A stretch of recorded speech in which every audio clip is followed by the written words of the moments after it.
Hey guys, how's it going? I'm gonna be a Celtics fan for a few minutes, if that's okay. This team is awesome, dude. This has been one of the most fun regular seasons I've had with this team, and going into it, the expectation was it was probably gonna be one of the most just whatever ones. Like, not bad. I think my prediction for this team was around 41 wins, I believe. Now they're the 3 seed, right behind the Knicks, 3 games behind the Pistons, and look, we could start with Jaylen, who has to be somewhere in the MVP convo, and look, I do think Joe Mazzulla's had a hell of a season with picking the right guys to play in certain spots and just using a lot of creative sets, right? You'll have like Pritchard or Sam Hauser or whoever screen for Jaylen to get a mismatch or to set a ghost screen, or they'll just have like multiple screeners on the ball and then Kata's rolling so it opens up something for Jaylen, or sometimes Jaylen will start like super high up on plays and then be able to get downhill earlier.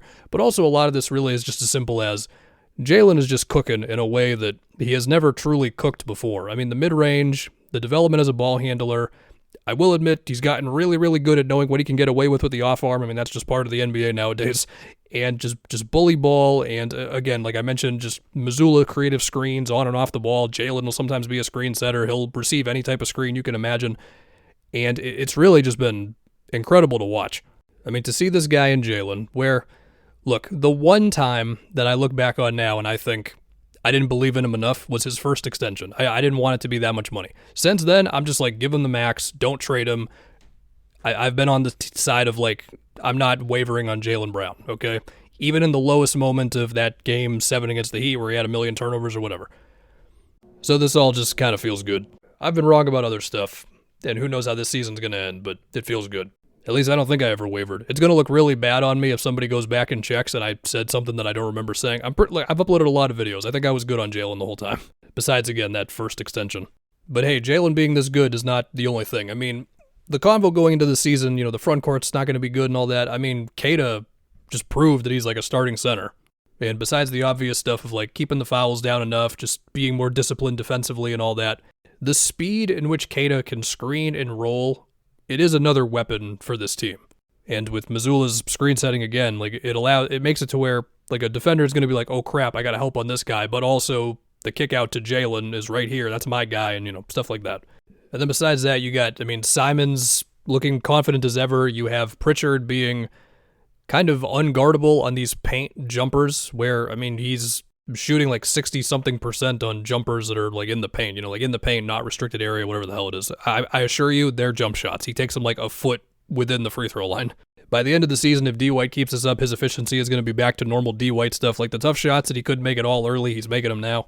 And then these role players where, Minot hasn't even played like that lately. I think Mazzulla's like, all right, we're done with the small ball 5 lineups for the sake of Garza. But Walsh and Gonzalez and their defensive energy. And, this team, they're like 15th in defense. The 2 recent developments, they're a better rebounding team lately. I don't think that's a coincidence given that Garza's playing more when Kata's not in the game, so they're just another big guy out there. And they also haven't been fouling as much lately. The fact that they don't turn the ball over is a huge thing. Able to ask Kata to do a few different things defensively. Like, he can get higher up on screens, even if sometimes it's just going to be a typical dropping back thing. They'll sometimes mess with the matchups. Like, he was on Collins a bit in their last one against the Clippers. They'll play off of guys who it makes sense to play off of. They switch when it makes sense, and they play hard. I don't know. You're 15th in defense. Keep it going. And then again, you got Walsh on the ball. You got D. White, a million blocks. You got Jaylen on the ball. It just works enough. And then so, once again, the convos become, can this team right now beat the Knicks or the Pistons in a playoff series with no Tatum coming back and no trade for another big guy? The responsible thing would be to say is no. It's also just the easy thing to say, because if you're wrong, then whatever. You didn't predict the not as expected thing. Or maybe I don't want to be a homer. I already got myself in trouble once for believing they would beat the Knicks in a playoff series. But if Tatum comes back, and I know it's all been done enough. He got the surgery very quickly, ahead of schedule normally on an Achilles. Projections are he could come back this year. We know all this stuff. Even if it's like a supercharged role player version of Tatum with this Jaylen being the number 1 option, and at the least Tatum can be like, he can switch all over the place defensively. He can obviously be a shooter. He can attack off the catch. He can do everything. It's just, we're not going to ask him to do a million ISOs or just a million tough shots a game. With another big guy, whether it's Zubac or somebody else, hey, maybe. Look, I'm well aware that Zubac has not been as good this season. Like, last year was probably the best season he's ever going to have. And for whatever that might do for negotiations, I don't know. If they really want him and if the Clippers really want to do it, we'll just have to see. But just rebounding, boxing out, an option for post-ups, especially against switches.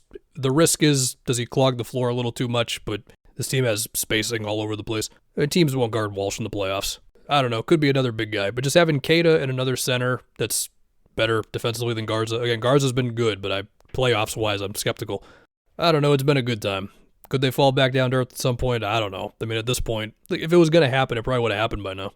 Does anybody care about this? I don't know. Have a good one, guys.